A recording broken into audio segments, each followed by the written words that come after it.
Добро вечер, Македонија. Добро дојдовте во 401-то издание на Гласот на народот. Од вечера, почитувани гледачи, започнувам с нов серијал, насловен како "Дали власта е на вистинскиот пат да се справи со криминалците и криминалот во Република Македонија".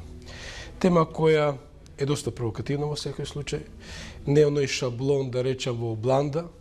Ќе говориме директно за и околу тоа што нам ни се случува во моментов, и земајќи го како временски простор дистанцата од независноста до ден денеска. Вечерва поканив еден многу интересен соговорник, кој ќе го започне серијалот и кој дефинитивно нема да говори во ниједна фраза, туку со факти. Во името на тоа што како автор на овој проект ви го нудам и предлагам, не сакам да одземам од секоја минута, ќе биде драгоценна и малку ќе бидат овие 100 минути за оваа тема. Најнапред одам со молитвата и се враќам во студиото. Гледајте не.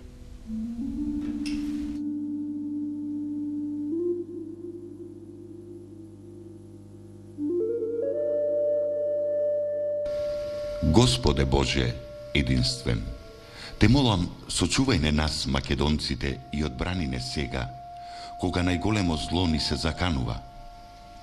Господе, Господе, одбрани не како секогаш, не од тугинец неверен, не од германец, бугарин, грк, србин, нито од албанец.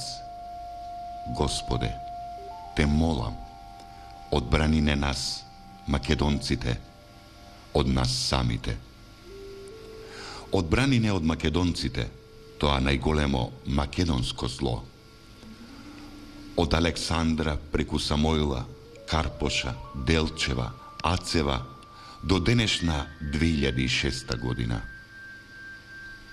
Господе, дај ни сила, ум и верба да го победиме злото. Прво во себе, за да го истребиме околу себе. Инаку, ќе не споменуваат како раритет на демократскиот свет, онака како инките, маите, индијанците, туците, ибо и зулу-африканците. Господе, чувај ни ја Македонија од македонците.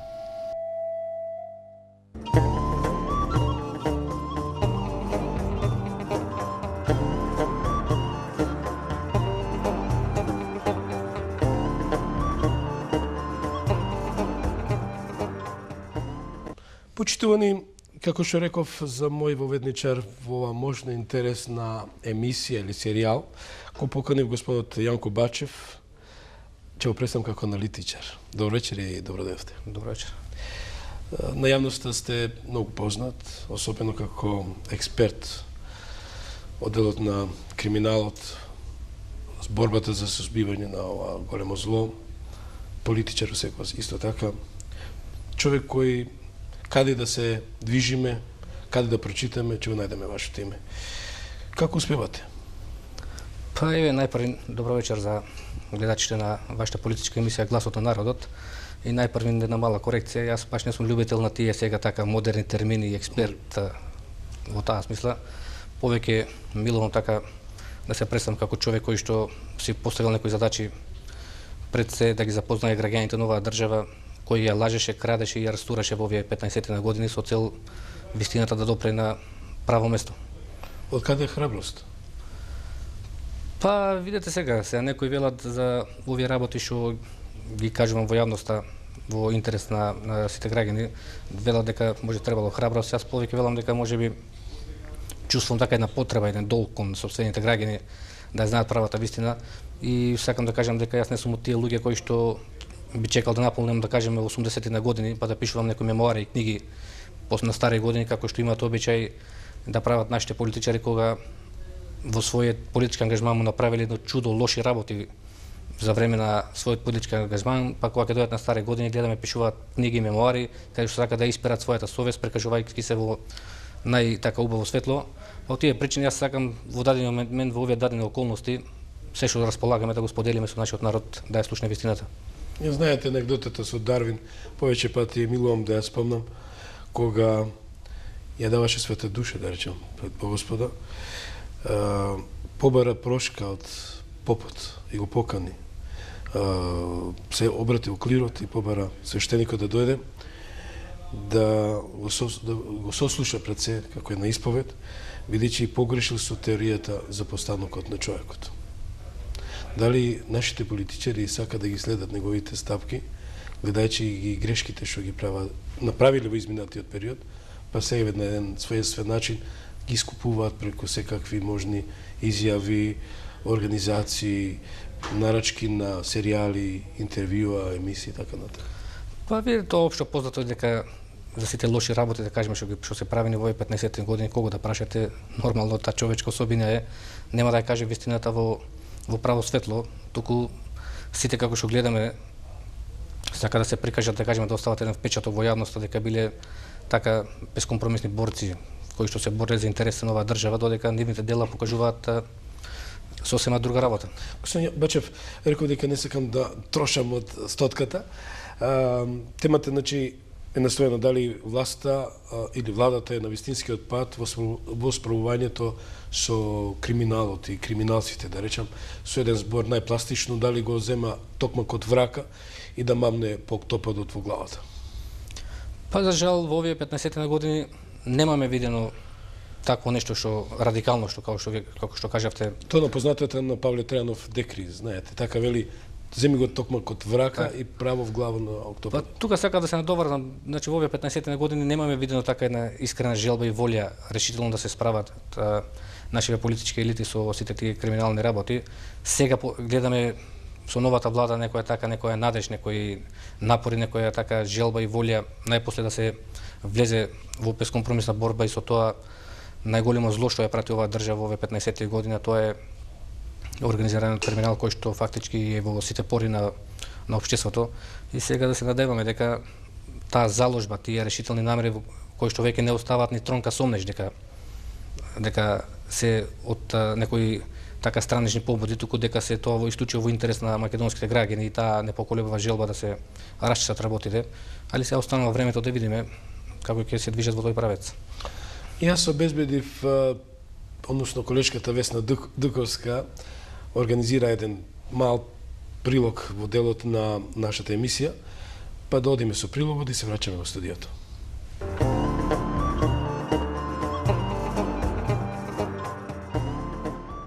Тоа е, видите, само може слепи луѓе или фанатици да не ги видат чекорите, односно чекорот еден мал или голем, како да го наречеме, меѓутоа се направи голем чекор. Се направи голем чекор затоа што од претходно немало никакви чекори. Кои чекори ние ги видовме од претходно, само реприза на сето тоа, меѓутоа сега во оваа ситуација, добро е почнато и сега, во оваа ситуација, ако се однесува на корупцијата и на овој криминал што се прави во државава, ако остапи господинот Груевски, самиот да си поднесе оставка, додека тој октопот, тој мозокот што го сето ова прави во оваа држава, веќе се прават 15 години малверзации многу големи и никаде и господинот Лјупчо Георгиевски, нели па Бранко Црвенковски, па и така натаму да не должам. И на крајот сето тоа завршува со ништо.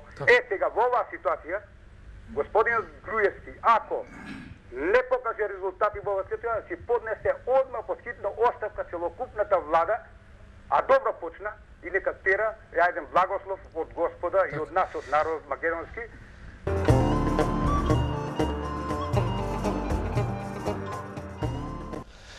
Тоа беше првиот прилог. Јас исто така го најавам и вториот прилог. Тоа е интересна изјава по повод ова прашање што вечерва ние го имаме како тема.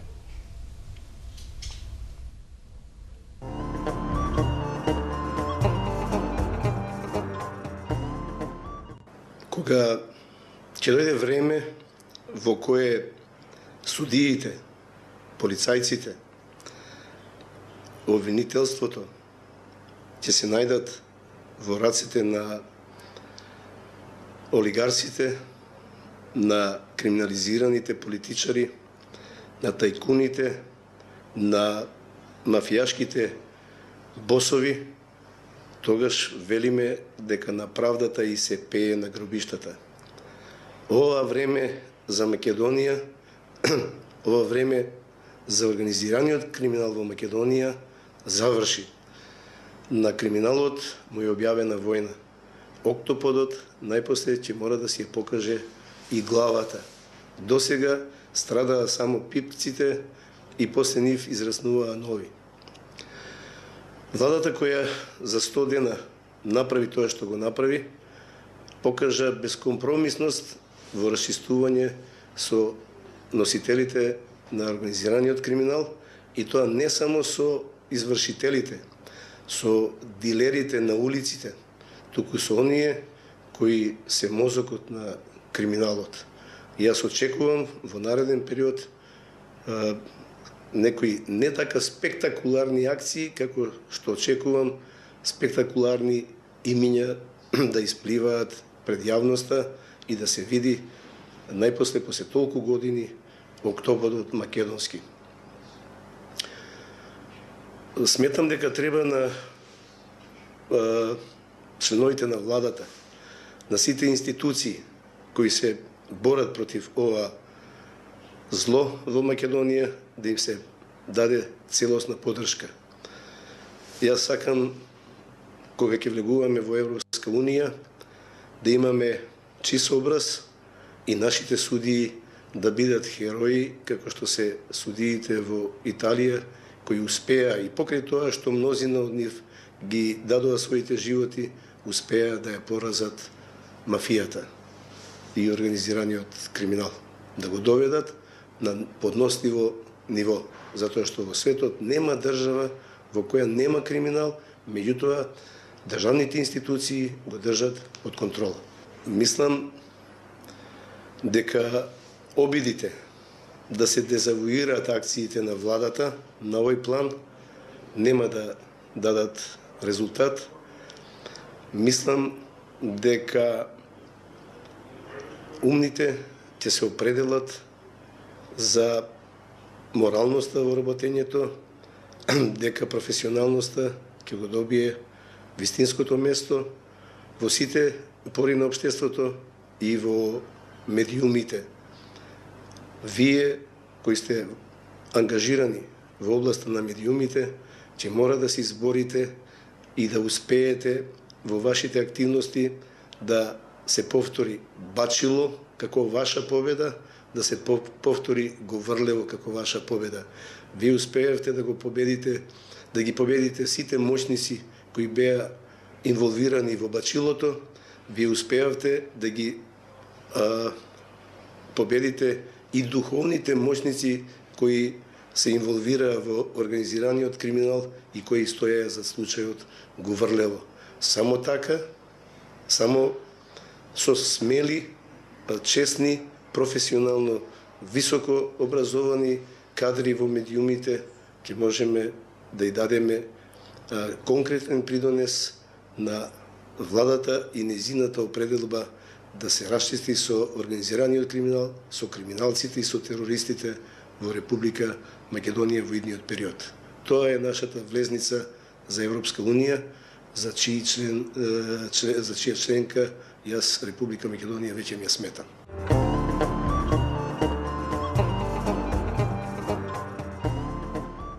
Слободен сум да им порачам на поранешните кадри да си ги повикуваат и понатаму на кафенишање и на утрински појадок оние карикатури од луѓе како Бујку, како Тотовски, како Петит Аме, и со нив да продолжат да живеат, да ги остават овие млади момци да му стават крај на таквото однесување. Председателот немаше ниту смисол, ниту слух, ниту имаше сила, затоа што беше заробеник на таа структура да расчисти со октоподот. И ако не се спремни да помогнат, тога нека се истават и нека не им пречат на новата влада да си ја оствари запланираната цел.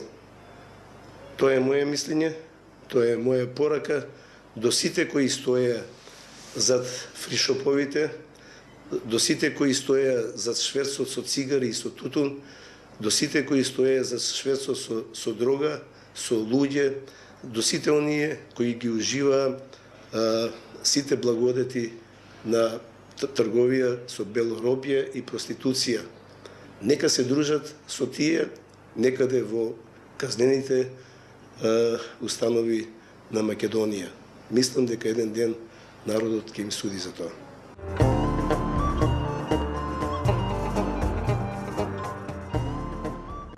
Значи да подсетиме, веќе сме сведоци последните 15-20 дена како во Република Македонија новата владеачка гарнитура ја спроведува најавената офанзива во борба против криминалитетот. Значи да бидам поконкретен, околу 20 луѓе беа приведени, дел од нив, повеќе од половина се притворени и навистина онаа помпезна најава што беше дадена во програмата на владеачката гарнитура дека главен приоритет ќе биде борбата против корупцијата, имам чувство дека се поместуваат работите. Велам, имам чувство дека се поместуваат работите, дека сметам дека се уште е рано за завршен коментар. Сепак ова се првичните акции, првичните реакции во поглед на сузбивањето на криминалитетот во Република Македонија со некои позвучни имиња. Треба да подсетам дека сведоци сме исто така дека и во минатото неколку гарнитури на поранешната власт исто така направија првични чекори во борба против корупцијата, меѓутоа исто така сме сведоци дека немаше практично ниедна завршница на почетокот на тие големи офанзиви во борба против корупцијата. Јас се надевам дека оваа власт ја прими силно пораката од Европската унија и другите европски институции дека доста е, дека декларативната борба на Република Македонија против корупцијата, дека ова навистина значи вистински почеток во борбата против корупцијата. Со други зборови, можеби се уште е рано за коментар, затоа што се ова само првични активности кои што не тера да помислиме дека ќе има и завршница. Меѓутоа, да почекаме за да дадеме некој крајен коментар. Ако е навистина борбата отпочната против корупцијата и организираниот криминал, треба да се поддржи, треба да се поздрави таквата активност на владата. Меѓутоа, ако целата оваа активност обемна не заврши, нема правен епилог, тогаш ќе значи, барем јас тоа би можел да го дефинирам, дека всушност оваа владеачка гарнитура, оваа влада извршила политичко самоубиство.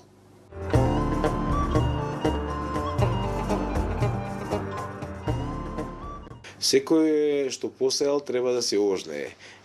Едноставно, ако навистина има докази дека некој и од претходната власт, без оглед зборуваме за владење на правото, дали од ова или од претходната или од претходните власти, имал некаков директен или индиректен контакт со извршување на кривично дело, апсолутно, ако сакаме да станеме, ако претендираме да станеме правна држава, треба да се реагира за да сепак биде спроведено правото. Меѓутоа, не треба фронтално целата таа активност да се претвори како она најекстремна форма на реваншизам, во смисла на тоа сепак ова е можност за пресметување со политичките опоненти.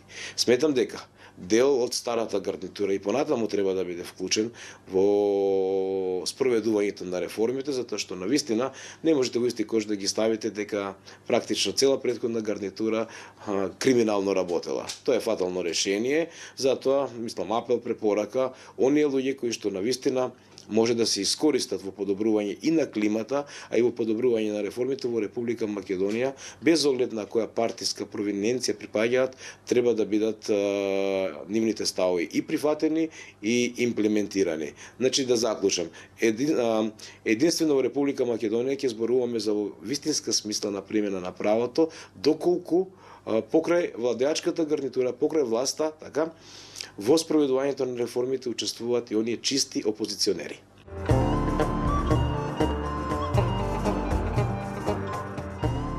Рековме дека ние нема да одиме во еден насочен сообраќај, че име почесто и секоја емисија вака и двете страни да ги опфатиме. Пако сам Бачев, накусто еден мал коментар, една општа оценка за трите изјави од трите типа, да речем, трите профила на оценки? Па, ако се влече некој заеднички именител од сите овие изјави што ги слушнавме од вашите соговорници, во главном луѓето дадо некои воздржани изјави во смисла дека треба да се почека да види времето да покаже колку е искрена желбата на владата со овие почетни акции што се преземат на планот на расчистувањето со организираниот криминал и колку што видов дури универзитетските професори, барем за мене е чудно, се воздржија да дадат одредени проценки, бидејќи јас тука сметам смислата на знаењето и интелигенцијата кога би се впушиле да кажеме да дадат некои проценки за војнина, али во главно како што гледам би они се воздржани во коментарот во и предвидување на настаните што следуваат. Ја не знам дали ќе бидете воздржани да ми дадете една дијагноза што е тоа што се случило во изминатите 15 години, но најнапред одам со рекламите. Може? Одиме со рекламите.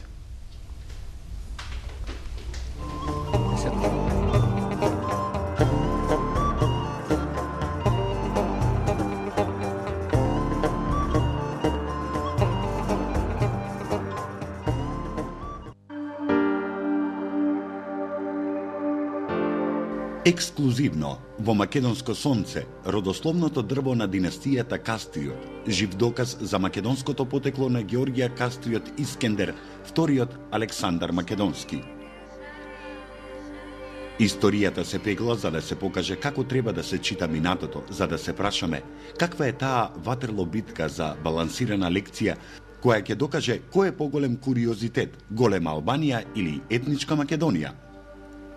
Зошто позицијата и опозицијата се обидуваат во 100 владени дена со режирани седници да продаваат ефтина приказна за економски бум и за етнички раздор? Стојан Клопчевски, генерален директор на АД Осигурување Вардар Скопје, најавува словенечки Триглав е потенцијален инвеститор во Вардар. Владата го лови мозокот за проектите Бачила, а притворените птички во шутка само од слобода и заштитени ќе пропеат за милионите евра и за архитектот. Академик Боро Митрикески, доајенот на скулптурата во резба, со изложбата Сердарот и минијатури, го овековечи македонското минато на светителите и на преродбениците. Во етнолошкиот музеј во село Режановце, со 600 носи, 200 килими, 150 скутници, неколку илјади предмети, ќе се хранат молците, зашто државата не е гајле. Кога ќе почне да се грижи?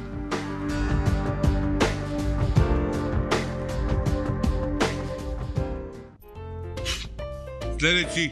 Дај ми мене 39 ребра. А маме, колкава ти е тебе скарата? Батка, не ме зезеве, ребра за парно. Е, па ако ти е за парно, што не си земеш 40 ребра? Зашто? Пошто 39 е не парно. Дај ми се што ми треба за собно грејење, а бога ми и ладење. Деба собно, има за двособно, трособно и меѓусобно. Овие што се за упредсобле. За кога ти е? За вчера. Е, па купи го денес, ке го имаш вчера и од утре више ке можеш да го користиш. И прибери се дома. Ало. Евротерм. Домаќинска фирма за прибрани луѓе.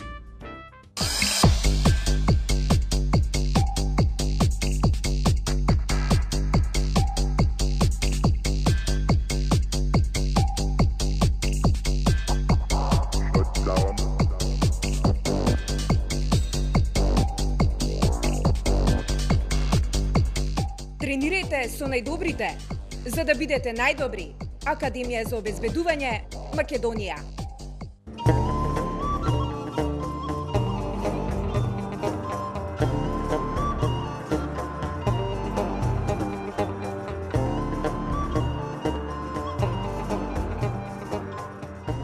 Почитувани, и замолувам, значи, на нашиот телефонски број, познат за вас како СМС телефонски број, да ги упатите вашите пораки, ќе бидат сите проследени и вашите јавувања во делот кога ќе замолам да се вклучите во емисијата. Темата е уште еднашка, ќе повторам, дали властите на вистинскиот пат во справувањето со криминалот. Господин Бачев, да започнеме, реков, дали ќе се воздржите вие од коментари, со оглед дека некои и натаму во обламди говорат, генерално да речам, или сака да се додворуваат дали на едната или на другата власт, а народот натаму со куси ракави, да не речам и укуси панталони. Е, па да започнеме од почетокот, по ваша, како настана се во ова? Дали сега се јави криминалот или тој криминал веќе има своја зародиш 15 години? како обично го вергламе и новинарите, и аналитичарите, и политичарите, и обичните смртници. Па вака, ова сега што не се случува влече своја историја од самото самостојување на државата, уште од 91 година. И тука, еве да кажеме накратко во еден поширок контекст кој што е поврзан со темава, можам да кажам дека во тоа време сите ние знаеме, долги години се градеше тој имидж на Киро Глигоров како создавач, градител на оваа држава. Но од друга страна сега моите истражувања што ги правя во врска со изработка на мојата магистарска теза од областа на меѓународното право и меѓународната политика, го опфаќа токму тој период правно-политичка анализа на процесот на прием на Македонија во Обединетите нации. Значи фактички тие први години од 91 до 93 до нашиот прием во Обединетите нации. И тука јас можам да кажам вечера во јавноста дојдов така до некои фрапирачки сознанија кои што дават сосема друга слика за местото и улогата на Киро Глигоров во тоа време, или да бидам уште поконкретен, Киро Глигоров во тоа време фактички дојшол тука како делегиран човек, условно кажано како делегиран човек. Каде? На службата за државна безбедност, поранешната сојузна удба, што ја кажуваат, и според тие мои некои сознанија јас што ги направив, што ги добив, видов дека човекот фактички уште од 46 година бил соработник на службата за државна безбедност под псевдоним Гавран. И фактички го делегира во тоа време, во тој прв момент, да ја спречи независноста на државата. Сега може ова да изгледа малку чудно. Значи во тој прв момент тој доаѓа тука со задача да ја спречи независноста на државата.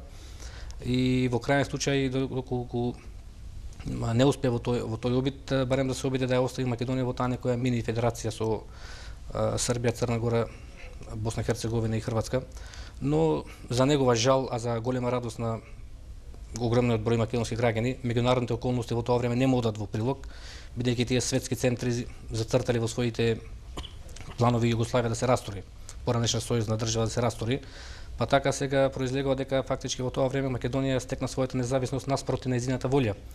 Откога фактички Киро Глигоров виде дека мора да го прифати тој факт од тие светски меѓународни фактори, дури тогаш тие се определија за независност на Македонија, и дури кога се беше јасно и се беше готово, тогаш се сеќаваат повозрастните граѓани, Киро Глигоров дури тогаш од после извика во македонскиот парламент: Македонија не е се што имаме.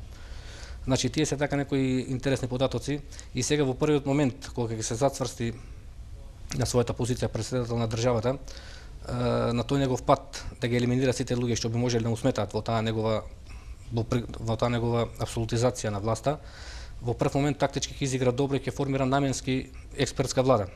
А таа наменски експертска влада е всушност да го елиминира во тоа време Александар Лепавцев како кадар на ВМРО-ДПМН, бидејќи знаеме сите ВМРО-ДПМН е во тоа време победничка партија на првите парламентарни избори и според договорот требаше да даде премиер на државата.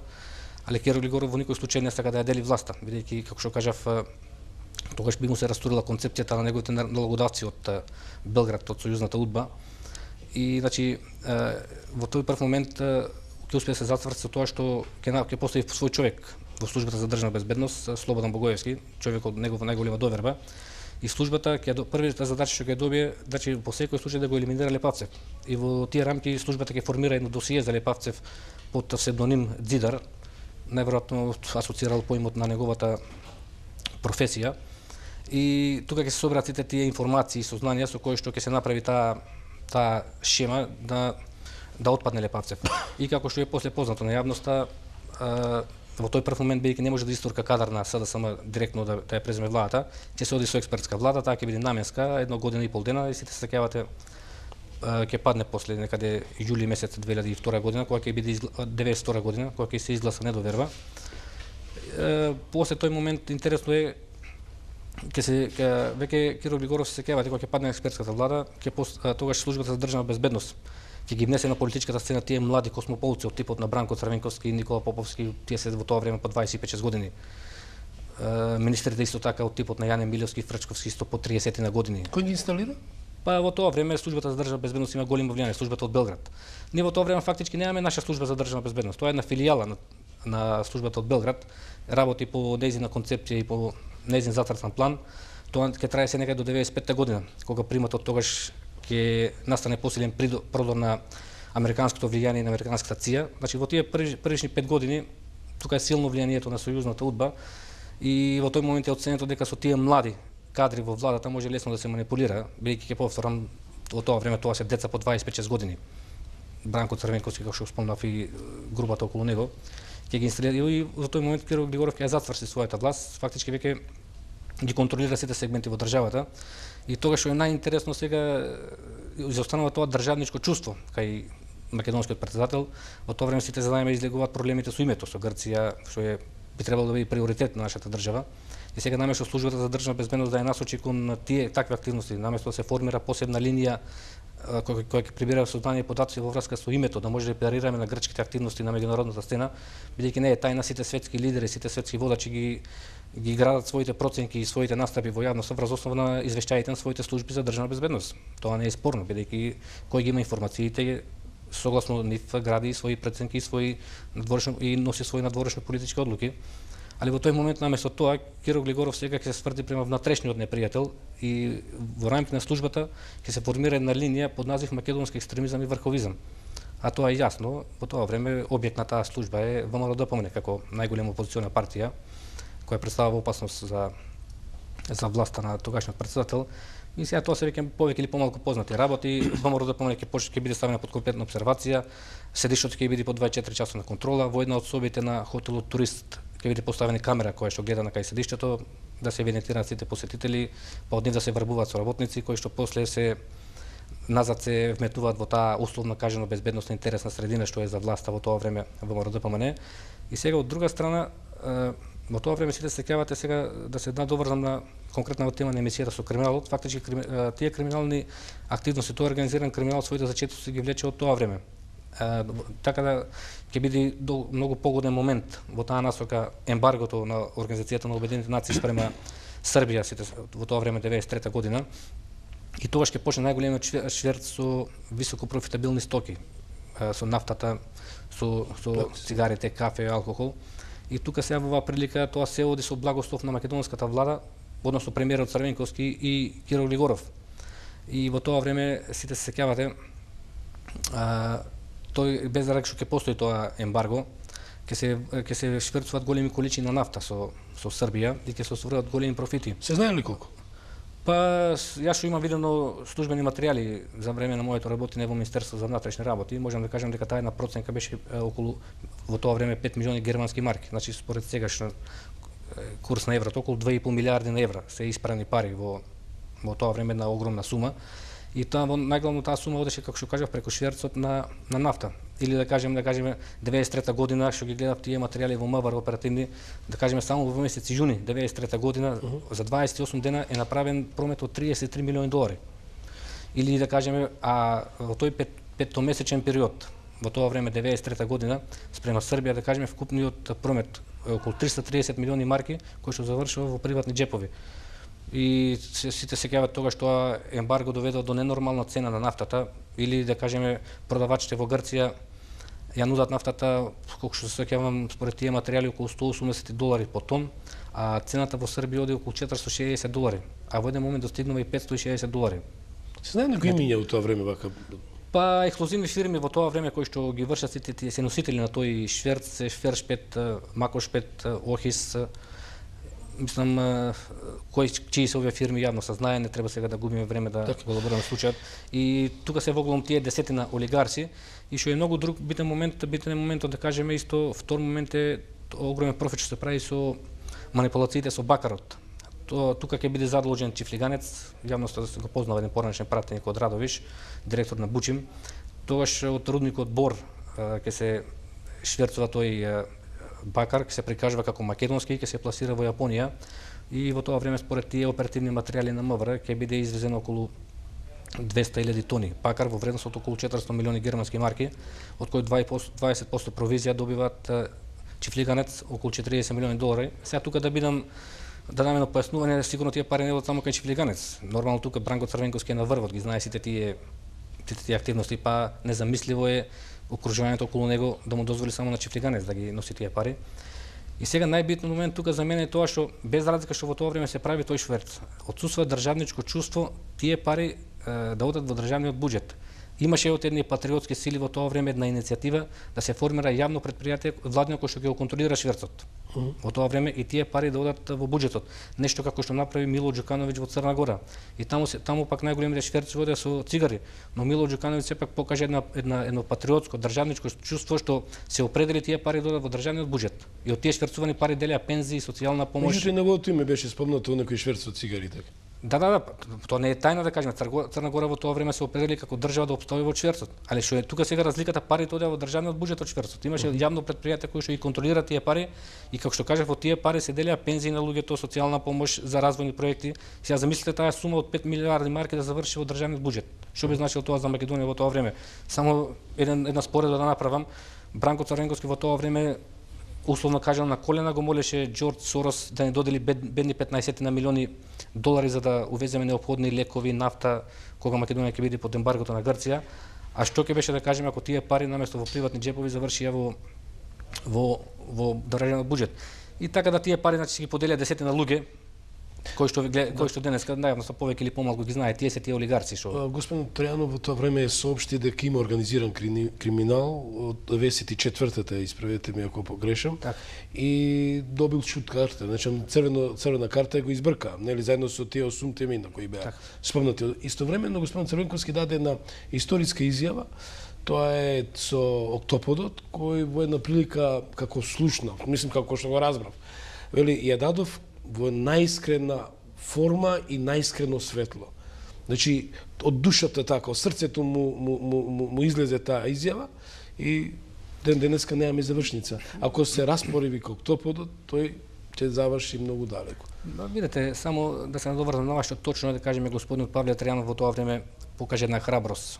93 година, во тоа време колку што секој врши функцијата подсекретар на службата за јавна безбедност, првиот го кажа тоа, али за жал во тоа време владината медиумска машинерија го сруши во тој проект, па сите се сеќавате како го условуваа јавно, ако имаш докази за 1 месец да ги приложиш на јавноста, ако не, значи не е вистина. Мислам, тоа беа не така дегутантни некои активности што ги преземаше владата и позната на јавноста го сменија, бидејќи во тоа време очигледно не им одговараше луѓе кои што. Со октоподот, дали видете, Црвенковски неговото политичко делување ако се анализира во овие 15 години влече една константна на голем манипулатор. Вие видите ги да кажеме еве неговите први изјави после секоја победа на Социјалдемократскиот сојуз на изборите. Прво што го кажува вечерта на прославата кога ќе објави победата да кажеме на изборите, дали 94-та кога победија, дали 2002 сега 15 септември, прво што го кажува дека Македонија ќе биде правна, а не криминална држава. Значи Црвенковски кога го слушате, тоа што го кажува, толкувајте го во обратен контекст. Ако ви каже дека ќе биде правна држава, знаете дека државата ќе биде криминална. Бидејќи факт е дека еве сите тоа не треба некоја посебна елаборација. Факт е дека тоа што го кажува е најобична така манипулација со граѓаните и позната е негова веќе историска изјава со октоподот, али сите видовме до кај стигна справувањето со пипците што кажуваше он дека ќе стигна до најниско ниво.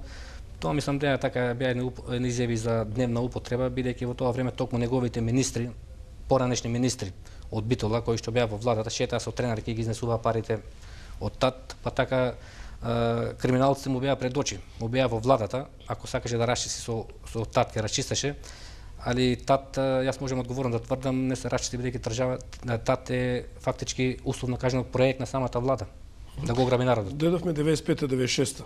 Бранко Црвенковски стана многу силен. Бранко Црвенковски сега ќе го наследи Киро Глигоров фактички некаде после атентатот што се случи на 3 октомври 95 година кога Киро Глигоров веќе полека ја губи моќта во државата и својот мандат до наредните 3 години така ќе го врши во како англиска кралица кажано народски, без никакви овластувања. И во тој момент веќе таа млада гарнитура што ја кажав 90 година веќе условно кажано децата пораснаа.